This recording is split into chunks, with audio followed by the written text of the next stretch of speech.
हर सुबह की शुरुआत जिस उम्मीद से होती है वो दिल्ली के इन सैकड़ों परिवारों के लिए एक खौफनाक हादसे में बदल गई। जहां कल तक चूल्हा जलता था, बच्चों की हंसी गूंजती थी, आज वहां सिर्फ मलबा और आंसू रह गए हैं। बीजेपी शासित नगर निगम की कार्रवाई में दिल्ली के मदुरासी बस्ती से लेकर हरकेश नगर तक सैकड़ों घर और दुकानें तोड़ दी गई। कारण बताया गया अतिक्रमण हटाओ अभियान। लेकिन सवाल यह है कि क्या सिर्फ ईंटें टूटी हैं या जिंदगियां भी? कोई माँ कह रही है कि उसका राशन तक मलबे में दब गया। किसी पिता की 20 साल पुरानी दुकान आज सिर्फ धूल बन गई। बच्चे स्कूल नहीं जा पा रहे क्योंकि उनके बस्ते और किताबें अब सिर्फ मलबे का हिस्सा हैं। सरकार कहती है कि नियम तोड़ोगे तो घर टूटेंगे, लेकिन क्या गरीबी कोई गुनाह है? क्या इन झुग्गियों में रहने वाले सिर्फ अतिक्रमणकारी हैं, इंसान नहीं? ये वो लोग हैं जो दिल्ली को जिंदा रखते हैं। ये वही लोग हैं जो आपके घरों में साफ सफाई करते हैं, फल सब्जी बेचते हैं और मजदूरी का काम करते हैं। आज जब उनके घर उजड़ रहे हैं तो उनके लिए आवाज कौन उठाएगा? हम कहाँ जाए बेटी? ये सवाल सिर्फ एक महिला का नहीं, ये सवाल आज पूरे सिस्टम से है। अब तो इन बच्चों को हम गर्मी में यहाँ लेके घूमते, वहाँ सोते हैं, वहाँ पे उधर दिखाओ, उधर देखो, उधर सोते हैं, वहाँ ऐसी चीजों में सोते हैं। अभी बुलडोजर की आवाज से दब गई इंसानों की चीखें, लेकिन इतिहास गवाह है कि जहां आंसू को अनदेखा किया गया, वहां जुल्म के खिलाफ आवाज जरूर उठी है। क्योंकि घर सिर्फ दीवारों से नहीं बनते, घर बनते हैं उन सपनों से जो अब सिर्फ धूल और मलबे बन चुके हैं। घर टूटे हैं मगर उससे पहले दिल टूटे, आशियाने उजड़े हैं मगर उससे पहले उम्मीदें कुचली गई हैं। ये कहानी सिर्फ दीवारों की नहीं, इंसानों की है। दिल्ली में एक बार फिर बुलडोजर गरजा और सैकड़ों परिवारों की जिंदगी पल भर में मलबा बन गई।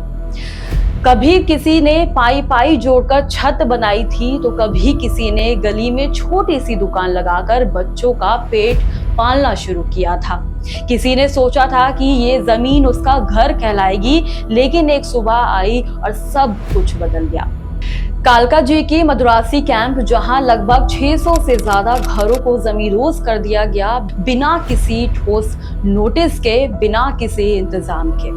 सिर्फ एक फरमान आया और बुलडोजर चल पड़ा। सोचिए वो बच्चा कैसे समझेगा कि उसका घर अब इतिहास बन चुका है, वो किताबें, वो खिलौने, वो छत अब सिर्फ धूल बन चुकी है। क्या यही इंसाफ है? हरकेश नगर में 100 से ज्यादा दुकानों पर चले बुलडोजर ने दर्जनों परिवारों की रोजी रोटी छीन ली। यहाँ के दुकानदारों ने बताया कि कोई नोटिस नहीं मिला, अचानक बुलडोजर आया और सब कुछ खत्म कर गया। इन दुकानों में किसी का सपना था, किसी का संघर्ष छिपा था, तो किसी का गुजर बसर। क्या अतिक्रमण हटाने का मतलब रोजगार खत्म करना है, वो भी बिना किसी विकल्प दिए? जो बच्चा कल स्कूल की यूनिफॉर्म में हंसते हुए देखा गया, आज वो कूड़े के ढेर में अपने खिलौने ढूंढ रहा है। उनकी आंखों में डर है, अनिश्चितता है और सबसे बड़ी बात, उनके सवालों के जवाब अभी किसी के पास नहीं है।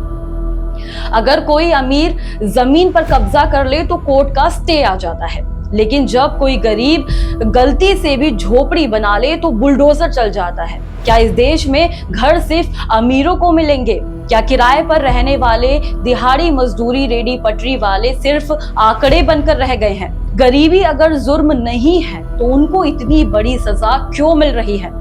ये वो औरतें हैं जो रो रही हैं, चिल्ला रही हैं, चीख रही हैं। ये जो बच्चे हैं जो एक ही सवाल पूछ रहे हैं कि अब हम कहाँ सोएंगे? क्या इनकी आवाज सत्ता के गलियारियों तक नहीं पहुंच रही है?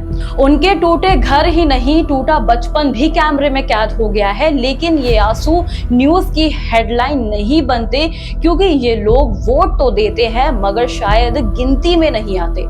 दिल्ली की रफ्तार में ये कहानियां कहीं गुम हो जाती हैं, लेकिन हमें इन्हें याद रखना होगा, क्योंकि ये सिर्फ बुलडोजर की रिपोर्ट नहीं, ये इंसानियत का इम्तिहान है। घर सिर्फ दीवार से नहीं होता साहब, ये होते हैं संघर्ष से, और जब वो गिराए जाते हैं तो इंसान की रूह भी दरक जाती है। हम न्यूज़ आई पर इन सवालों को जिंदा रखेंगे क्योंकि हर उजड़ता घर एक अधूरी कहानी है। मैं आपके साथ काजल चौधरी और आप देख रहे थे न्यूज़ आई। धन्यवाद।